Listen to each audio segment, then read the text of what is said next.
I heard once that the Rebbe commented about the fact that the Bochrim are constantly imitating her husband. So she observed, let them start with the not eating and the not sleeping rather than the other things. We imitate the Hanhag of the Rebbe in oftentimes very superficial things. And the deep and meaningful and serious things we obviously cannot duplicate, that cannot imitate. I'll give you some thoughts. The first thought is that it's known by the Rebbe Rashab specifically. The Rebbe Rashab used to say, quote, I don't like the fact that people imitate me. And he was very irritated when people imitate him. And he felt that it was chitzonius. But then there's a story which the Rebbe himself related, that the Rebbe Rashab used to do Netilas Yadayim 3 times. With wash for bread, each hand 3 times. This was, of course, what we do because of him. Al Pi Halacha, you have to do it only once. Elech, you didn't do it twice, and we do it 3 times. And in the Hayom Yom, there's actually a source for it, a Nigla, from Hagos Ashri, someplace, that you have to wash 3 times. There's a famous story where the Rebbe Rashab was once asked why he washes each hand 3 times, and he says, if I'm doing it, it has a source. I can't remember my source at the moment. So there were 2 Chassidim who watched the Rebbe Rashab wash each hand 3 times. And of course, they didn't know the custom. And they imitated the Rebbe Rashab. One was a simple Jew who did it Lafi Tumei. He didn't have any deep intention. So if the Rebbe does it, then it's right. I'm going to imitate it. And the Rebbe Rashab told him nothing. And the other was a deep Pnimiyas Dike Chassid. And the Rebbe Rashab said to him, from Van Vesa, the house by them, how do you know you're holding by the level to wash each hand 3 times? And the Rebbe would often quote these 2 stories and bring out the point that it depends on the level of a person. To imitate the Rebbe is ridiculous because we're not the Rebbe, and there's many in Yom the Rebbe doesn't pick up all those things the Rebbe does. We don't even know what we're watching, and if we can't even imitate them correctly. But if you're a big chassid with great intentions, the Rebbeim said, how do you know what you're up to? A simple yid who's pasha doing what his Rebbe does, that's sincere, it's simple. And like the famous Gemara that the Rebbe would always quote about Aida de Nafek Mipuma de Ravkana, right? That the din is that hadasim, a hadas has to be a mashulish, right? A hadas is one of the 4 kinds you use. The lulav has to have 3 leaves coming out of each point in the stalk. Ravkana held that the hadas pashat is kosher. Even if there's trei v'chad, 1, 2, and then 1, the 3 leaves are not in the same point, it's still kosher. So the Gemara says that the Talmidim of Rav Kana went out of the way to use a hadas which was not a mahud. And people said to them, even Rav Kana agrees that a mashulish, that a hadas which has 3 leaves coming out of 1 point is better than a hadas which doesn't. And their answer was, our Rebbe said it, that becomes our hidur mitzvah. Our Rebbe gave this kulos, this becomes our hidur mitzvah. The idea of imitating, doing what your Rebbe did has that property. Since my Rebbe does it, since my Rebbe said it, it becomes something which I would like to do. And that's the basis. Now the Rebbe, our Rebbe, clearly has a different idea from the earlier Rebbeim. And it's clear that the reason he had a different idea is because there's a different generation. And in the earlier generations, the Rabbeim's philosophy was Chabad, Mont, Pnimius. You have to be holding by what you're doing, and you can't just do what you see and imitate and so on. Our generation has a philosophy of life that says Chatei v'achel, Chatei v'ishti, grab and drink, grab and eat. Like for example, Rabbeinu Tam Tefillin. The Chassidim of earlier generations were far more worthy than wearing Rabbeinu Tam Tefillin than we are. And now, Bar Mitzvah boys, pre-Bar Mitzvah boys are immediately wearing Rabbeinu Tam Tefillin. And the reason is because in our times we don't look at it in terms of what level you're on. We look at it in terms of if you can do a good thing, why not do it?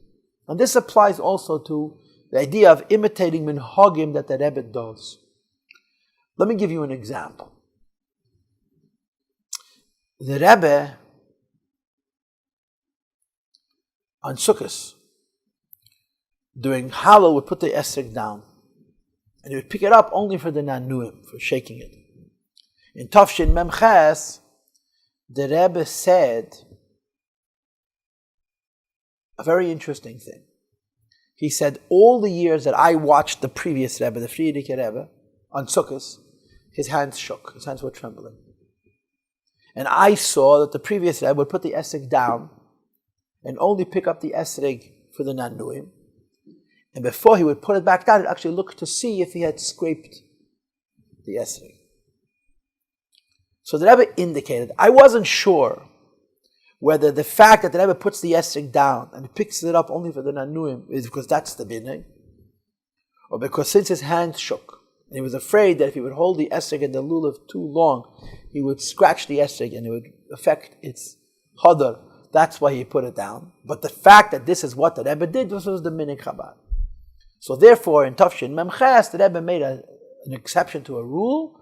Shnas Hakel, the Rebbe held the lulav and the esrog together the whole time. Now I'm not saying I know the secret, the code. What I am saying is that the Rebbe implied that it's possible that there's a minig that we have based on the fact that some Rebbe in an earlier generation had trembling hands. Because his hands shook, he didn't want to hold an esrog. That became the custom. Even if a person is young and healthy and vigorous, his hands don't shake. This is the idea that you imitate the minig of the Rebbe before. So sometimes minhagim come from all kinds of different places, but if this is the minhag of the Rebbe, this becomes our minhag. Now, addressing the question directly, when and when not to imitate the Rebbe. So here also there are rules. There's a series of letters, of exchanges between the Rebbe and the Yankov Landau, which are very interesting, about Tkiyah Shofar. The Rebbe wrote a letter to Yankov Landau. It's printed in Nigris. To describe to him how the Rebbe Rashab did Shvarim, I believe. And Yankov Landau tells the Rebbe, in return, that what the Rebbe Rashab did was the Rebbe Rashab's business, and we have to do like it says in Shulchan Aruch.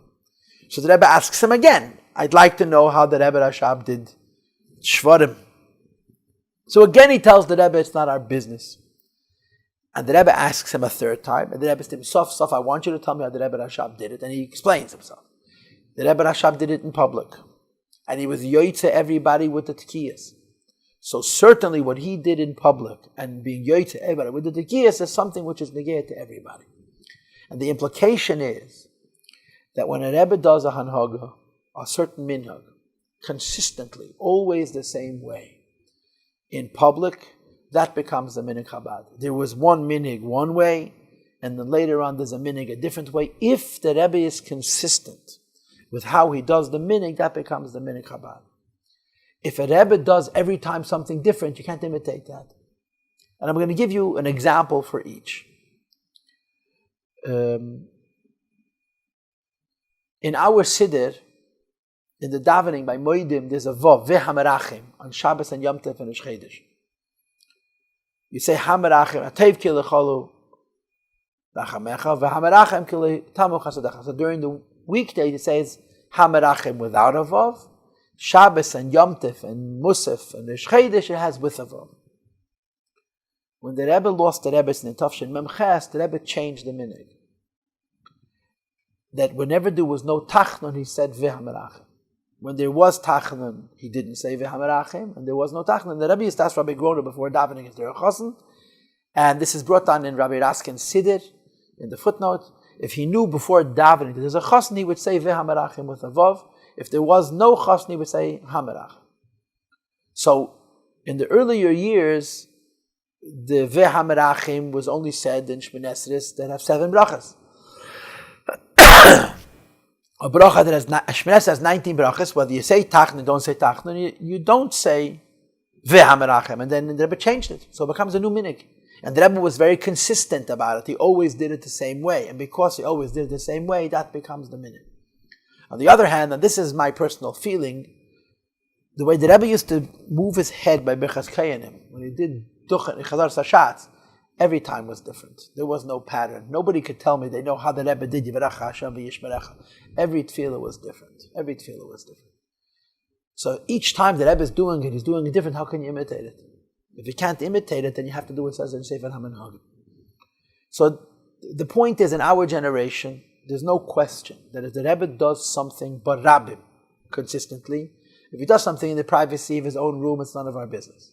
But if the Rebbe does something publicly, consistently, that becomes our minhag. But the key is that he has to always do it the same way so that you can actually learn it.